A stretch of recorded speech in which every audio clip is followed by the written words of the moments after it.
friends, this video on motion in a straight line part 2 is brought to you by examfear.com. No more fear from exams.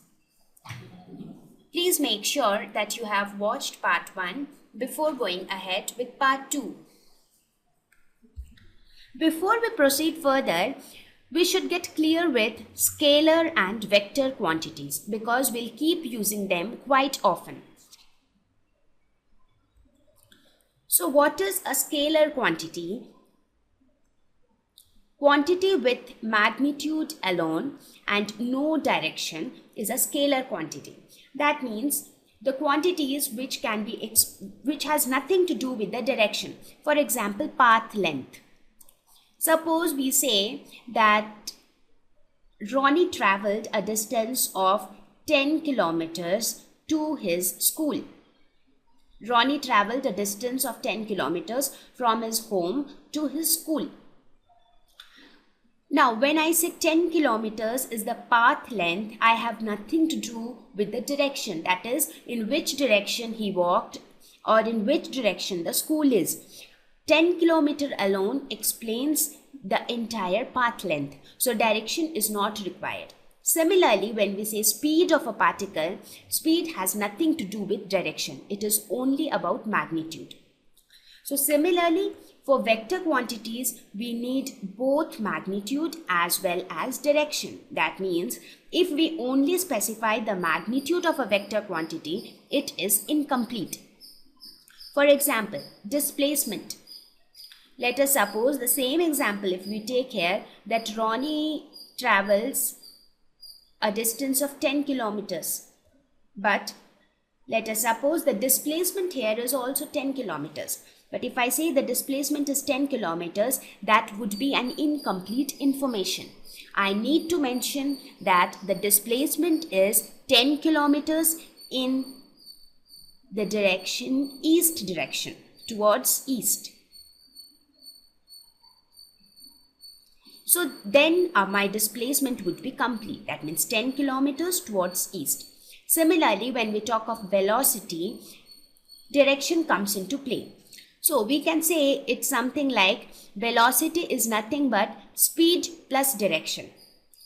Velocity is nothing but speed, that is the magnitude, plus the direction.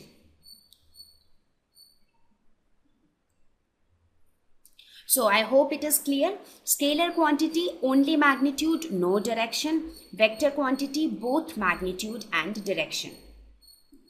So scalar quantity, only magnitude. Vector quantity, magnitude plus direction.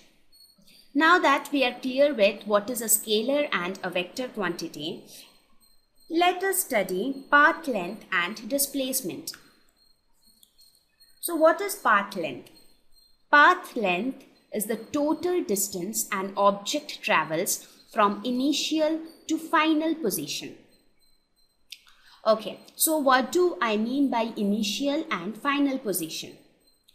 We talk of path length and displacement whenever we talk of journey covered by some object. Now, when we talk of journey, we mean the position of the object is changing with time. That means the object is in motion. Now, the point from where the journey starts is the initial position. Initial, where it starts. Final position is where it ends. So, the total distance an object travels from the start point to the end point is the path length. Then what is displacement?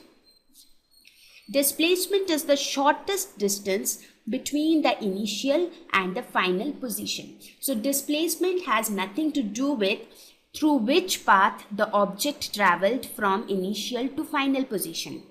It concerns only about the shortest distance between the initial point and the final point, irrespective of the path followed between the 2 points.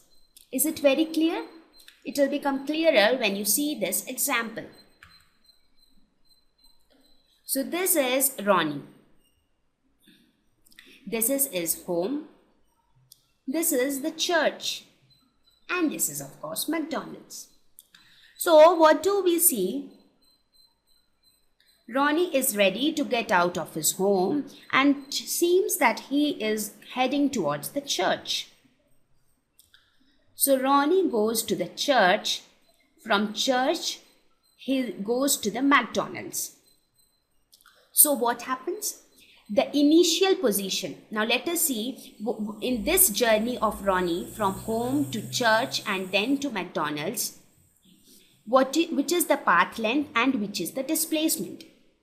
Now, before we decide path length and displacement, we need to decide which is the initial position and which is the final position. So in this journey, the initial position, that is the starting position, was Ronnie's home. So this is the initial position. And what is the final position? Where Ronnie's journey ends, that is McDonald's. Now, as we told, path length is the total distance that an object travels. So what is the total distance that Ronnie traveled? The distance, this distance. He traveled the entire distance between his home and the church, plus he traveled the entire distance between the church and the McDonald's. That means path length would be equal to the distance between home and church plus the distance between church and McDonald's. Correct? Yes.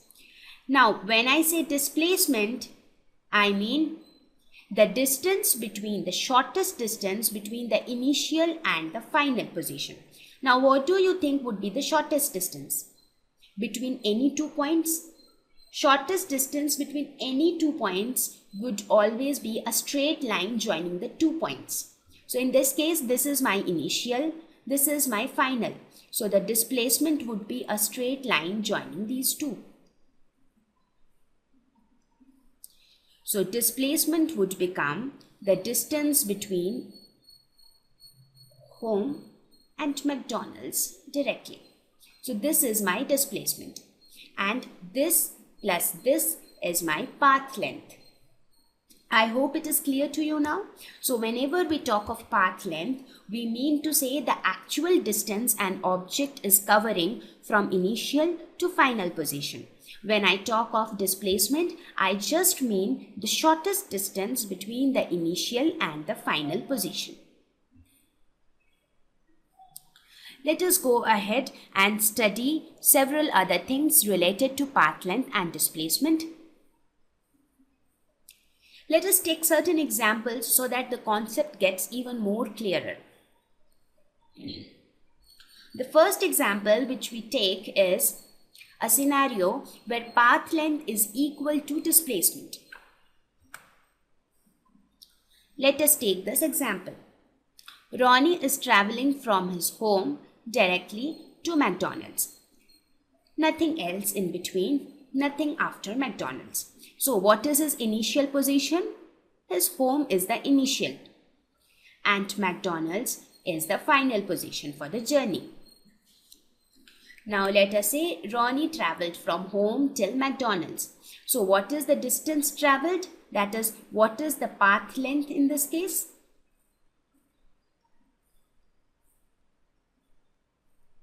The path length in this case is the distance traveled between home and McDonald's. Now, what is the displacement in this case? Well, the displacement in this case is also equal to the distance between home and McDonald's, because this is the straight line joining the two of them is displacement. So this is an example where path length is equal to displacement, whereas in the previous example we saw that path length was different than displacement. Now let us look at another example where path length is not equal to 0 but displacement is equal to 0. Here again we have Ronnie. He starts his journey from his home and he goes to McDonald's. So Ronnie is going from his home to McDonald's and he's coming back from McDonald's to home. So that means, what is his initial position? His home. And what about the final position? The home again, because he starts his journey from his home, goes to McDonald's and again comes back to his home.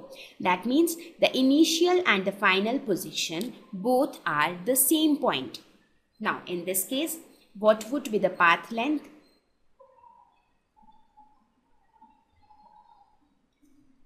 Path length would be equal to distance which he travelled from home to McDonald's plus the distance which he travelled from McDonald's to home. That is, first he travelled from home to McDonald's, then he came back from McDonald's to home.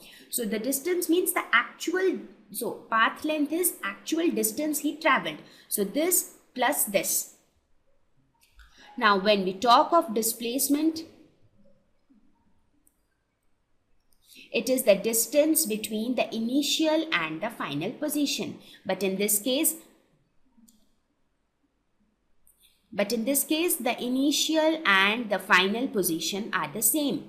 That means displacement, the distance between the initial and final position is 0. So we saw an example where displacement is equal to 0 because the journey ends at the point where it started, but the path length was non-zero. Thank you. Visit examfear.com to watch free educational videos, try free online tests, get the best quality study materials, study from the best tutors and mentors, and much more. Thanks once again.